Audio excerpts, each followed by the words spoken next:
ओम नमो भगवते वासुदेवाय। मार्गशीर्ष मास यानी कृष्ण जी का महीना, और इसीलिए हम प्रतिदिन आपके लिए मार्गशीर्ष महात्म के साथ साथ कृष्ण और उनके भक्तों की सच्ची और सुंदर कथाएं भी प्रतिदिन आपके लिए लेकर आ रहे हैं। तो ऐसे ही एक कृष्ण के भक्त की कथा हम आज भी सुनते हैं। श्री कृष्ण अपने भक्तों पर प्रेम और करुणा बरसाते हैं। जो भक्त सारे आश्रय सहारे छोड़कर श्री कृष्ण को भजते हैं, श्री कृष्ण उनके कार्य स्वयं संवारते हैं। वृंदावन में एक वैद्य जी रहते थे। वह श्री कृष्ण के भक्त थे। उनकी श्री कृष्ण पर अपार आस्था थी। वह श्री कृष्ण की भक्ति में मग्न रहते थे। वे अपनी पत्नी से कहते कि तुमको दिन भर के लिए जो भी सामान चाहिए एक चिट्ठी में लिख दिया करो। वैद्य जी जब दुकान पर जाते तो चिट्ठी पढ़ते, सामान के भाव देखते और श्री कृष्ण से प्रार्थना करते कि कन्हैया आज के सामान की व्यवस्था कर देना। जैसे ही उन्हें जितने धन की आवश्यकता होती उसकी व्यवस्था हो जाती, वह अन्य मरीजों से पैसे नहीं लेते थे और अपने गांव लौट जाते और ईश्वर की भक्ति में मग्न रहते। यही उनका हर रोज की दिनचर्या थी। एक दिन वैद्य जी ने दुकान पर आकर चिट्ठी खोली तो एकदम से सन्न रह गए, मानो आंखों के आगे तारे चमकने लगे हों। लेकिन अगले ही पल श्री कृष्ण पर विश्वास करके स्वयं को संभाला। पत्नी ने राशन के सामान के नीचे लिखा था कि बेटी के दहेज का सामान। तब वैद्य जी ने राशन के सामान के आगे उनके भाव लिख दिए, लेकिन दहेज के सामान के आगे लिख दिया यह काम कन्हैया ही जाने, और बेफिक्र होकर अपने मरीजों को देखने लगे। वैद्य जी मरीजों को उनकी बीमारी पूछकर दवा दे ही रहे थे कि इतने में एक बड़ी सी कार आकर उनकी दुकान के आगे रुकी। उसमें से एक सज्जन गाड़ी में से निकले और उन्हें प्रणाम करके बेंच पर बैठ गए। बाकी के मरीज दवा लेकर चले गए तो वैद्य जी ने उन सज्जन को बुलाया और कहा कि आपको दवा लेनी है तो अपनी नाड़ी दिखानी पड़ेगी। वह सज्जन विनम्रता पूर्वक कहने लगे कि वैद्य जी, लगता है आपने मुझे पहचाना नहीं। मैं आज से 15-16 साल पहले आपकी दुकान पर आया था।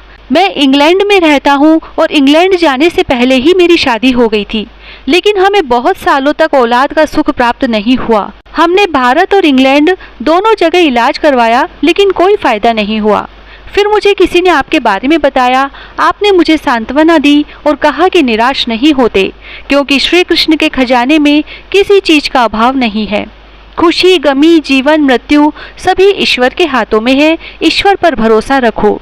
अगर कन्हैया की कृपा हुई तो तुमको संतान सुख अवश्य मिलेगा।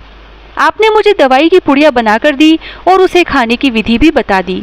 आपने उन पुड़ियों के लिफाफों पर श्री राधा कृष्ण का नाम लिखकर मुझे दे दिया। जब दवा लेने के पश्चात मैंने आपसे दवा के पैसे पूछे तो आपने कहा कि पैसे देने की जरूरत नहीं है, लेकिन जब मैंने पैसे देने के लिए जोर डाला तो आप कहने लगे कि मैंने आज का खाता बंद कर दिया है। मुझे यह बात समझ में नहीं आई तो आपने बताया था कि मैंने अपने घर के खर्च के लिए जितनी रकम श्री कृष्ण से मांगी थी वह मुझे मिल गई। अब मैं किसी से भी पैसे नहीं ले सकता। आपके विचार सुनकर मैं बहुत प्रभावित हुआ और आपको प्रणाम करके लौट गया। घर जाकर मैंने अपनी पत्नी को सारी बात बताई। वह कहने लगी कि वह वेद जी जरूर देवता पुरुष होंगे। उसने विश्वास कर दवाई खाई। उसके पश्चात मेरे 3 बच्चे हुए। हम पति पत्नी हर समय आपको धन्यवाद देते हैं। वैद्य जी, मैं तो पत्नी और बच्चों के साथ इंग्लैंड में ही रहता हूँ, लेकिन यहाँ वृंदावन में मेरी एक विधवा बहन रहती है। मैं परिवार सहित अपनी भांजी की शादी के लिए ही वृंदावन आया हूँ। अपनी भांजी की शादी के दहेज का सारा सामान का खर्च मैंने ही उठाया है। दहेज का सारा सामान इकट्ठा हो चुका था, लेकिन अचानक बीमार होने के कारण मेरी भांजी की मृत्यु हो गई।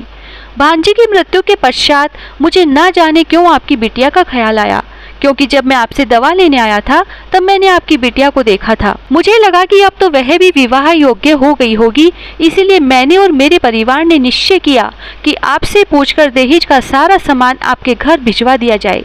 मैं शादी के बाकी के खर्चों के लिए नकदी पैसे भी देना चाहता हूँ। आपसे विनती है कि मना मत करना। उनकी बातें सुनकर वैद्य जी विस्मित थे। वैद्य जी ने अपनी पत्नी की लिखी हुई चिट्ठी उनको दिखाई। वैद्य जी कहने लगे, जब सुबह मैंने दुकान पर आकर चिट्ठी खोली तो पत्नी ने राशन के सामान के बाद लिखा था बेटी के दहेज का सामान। मैंने उसके आगे लिख दिया था कि यह काम कन्हैया ही जाने।